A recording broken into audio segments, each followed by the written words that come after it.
Good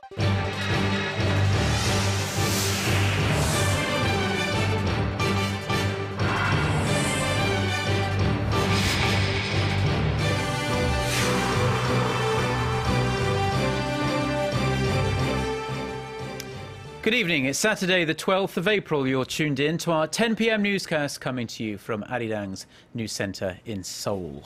Our top story this evening, North Korea has launched a stinging verbal attack on South Korean President Park Geun-hye, calling her recent unification initiatives irrelevant and nonsensical. In her Dresden Declaration made last month in the former East German city of the same name, President Park proposed 3 ways to bring the two Koreas together: increasing humanitarian aid, holding more family reunions, and assisting in North Korea's infrastructure projects. A spokesperson for the North's National Defense Commission said Saturday that the declaration was made by someone who is ignorant of the present state of North-South relations. The official also said President Park's 3 proposals would do little to improve relations between the two Koreas. The Korean government has been quick to criticize a Japanese minister for visiting a controversial war shrine, calling it a big step in the wrong direction. Japan's Minister for Internal Affairs, Yoshitaka Shindo, paid his respects at the Yasukuni Shrine in Tokyo during a memorial ceremony earlier on this Saturday.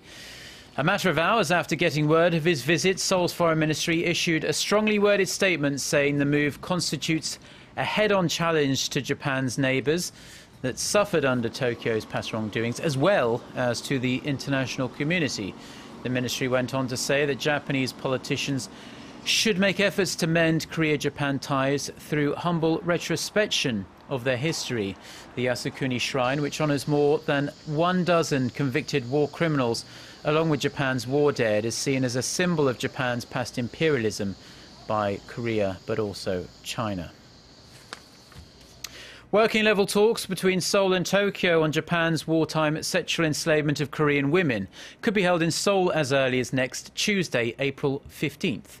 The Japanese daily Asahi Shimbun reported Saturday that the Director General of Tokyo's Asian and Oceans Affairs Bureau, Junichi Ihara, and his Korean counterpart, Lee Sang-dok, have set the sex slave issue as the main agenda item for their meeting. It's estimated that some 200,000 women, mostly from Korea and China, were forced to become sex slaves for Japanese troops during World War II. During next week's talks, the two sides are also expected to touch on possible summit talks between President Park Geun-hye and Japanese Prime Minister Shinzo Abe, as well as a number of North Korean issues. President Park and Prime Minister Abe have yet to hold bilateral talks since they both came to power early last year. Now, the world's top finance officials are calling on the United States to follow through on previously agreed IMF reforms in order to boost the fund's resources and give power to emerging markets. Wrapping up a joint meeting of the G20 and International Monetary Fund, Seoul's finance minister also pushed the need for balanced global growth. Our Song Ji-son reports. Finance chiefs from around the globe have given the United States until the end of the year to ratify long-delayed reforms to the International Monetary Fund. Members of the G20 have threatened to move forward without it if Washington fails to do so. The delay in reforms agreed 4 years ago has overshadowed even the crisis in Ukraine and the spillover effects of ultra-easy monetary policies in advanced economies. G20 finance ministers and central bankers said they were deeply disappointed with the delay and urged the U.S. to implement the reforms as a matter of urgency. There is no question about the current adequacy of the IMF's resources, and there is consensus on the absolute importance of maintaining a strong and adequately resourced IMF. At our meeting, we agreed on a way forward which keeps the focus on the priority of passing the 2010 reforms in the US Congress. The reforms would double the IMF's resources and hand more voting power to countries with emerging markets. Developing countries also pushed for a balanced economic recovery and cooperation from all countries. Korea's finance minister Hyun-suk warned that any drastic shifts in advanced economies' monetary policies could bounce back at them. It's critically important that developed countries pace their monetary policy changes as they have an impact on developing economies. Data shows that a 1 percentage point drop in developing countries' growth knocks developed countries' growth by 0.1 of a percentage point.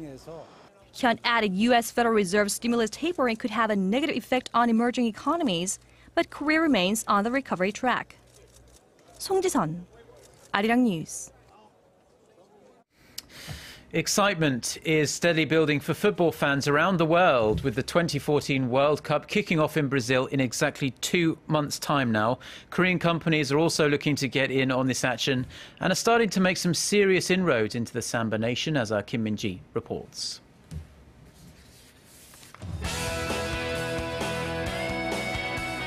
Brazil, a country of passion, football and samba, boasts the world's 7th largest economy with a population of 200 million.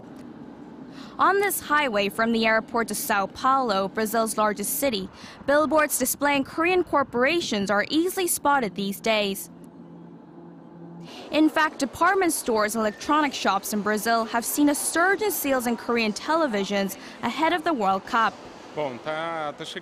With the World Cup approaching, I am here to buy a Korean TV because I want to watch the matches on a big screen.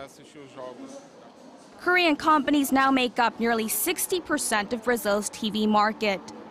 Korean TVs offer the best quality and have gained the trust of the Brazilian people. Sales are jumping ahead of the World Cup.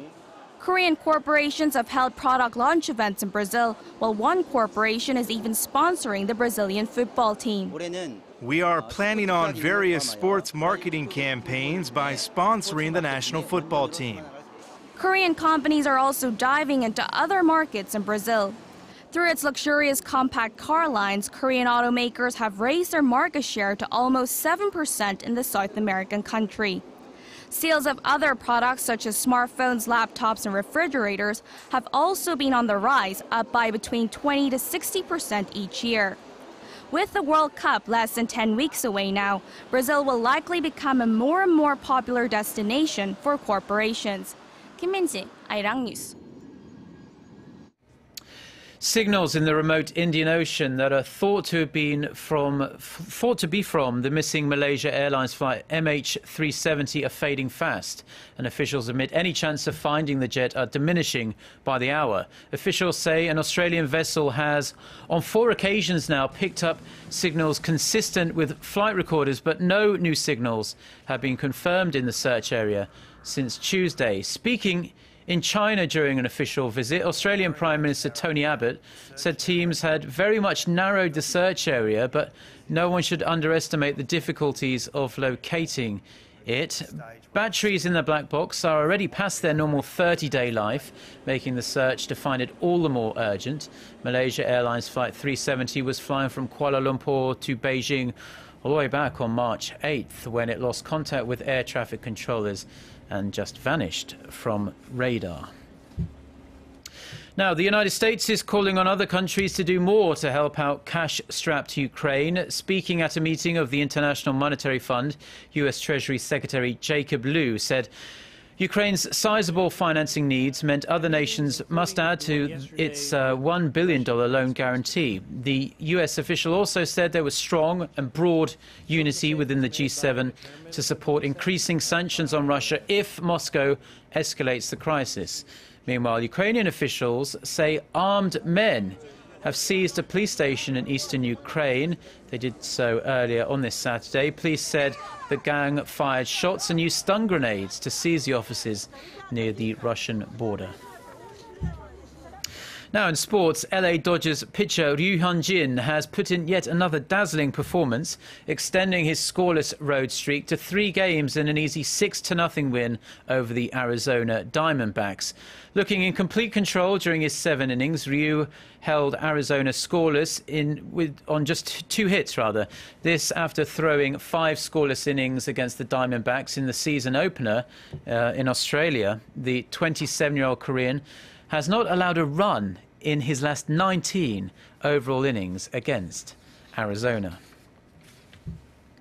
Now, Korean cable operators launched the world's first ultra-high-definition TV broadcasting service earlier this week.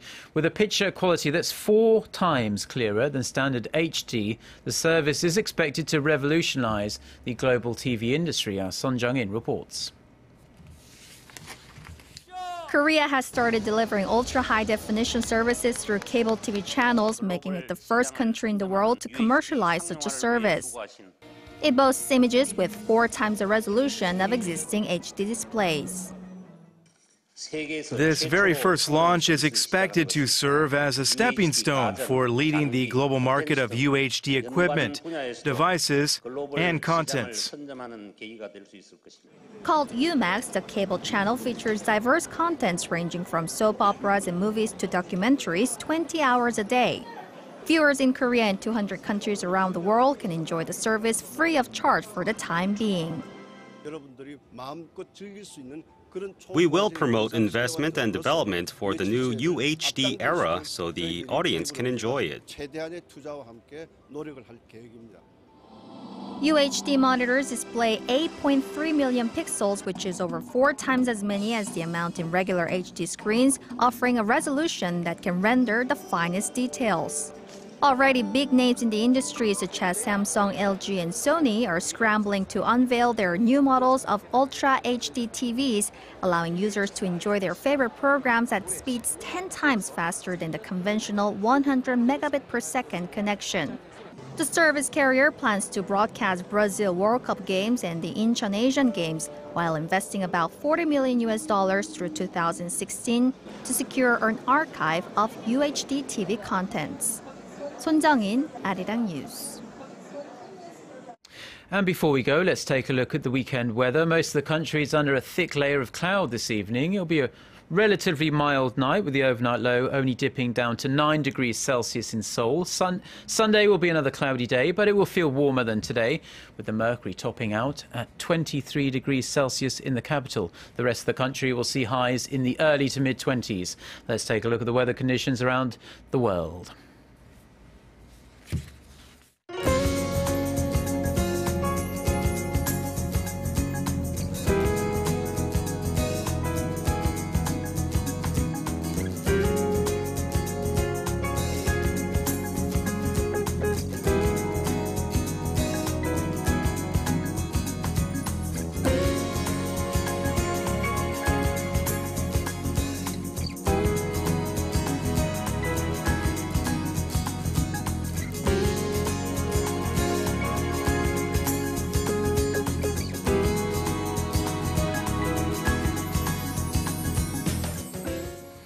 And those are the stories we have for you at this hour. For more of the latest stories, don't forget to check out our website, which can be found at arirang.co.kr/news.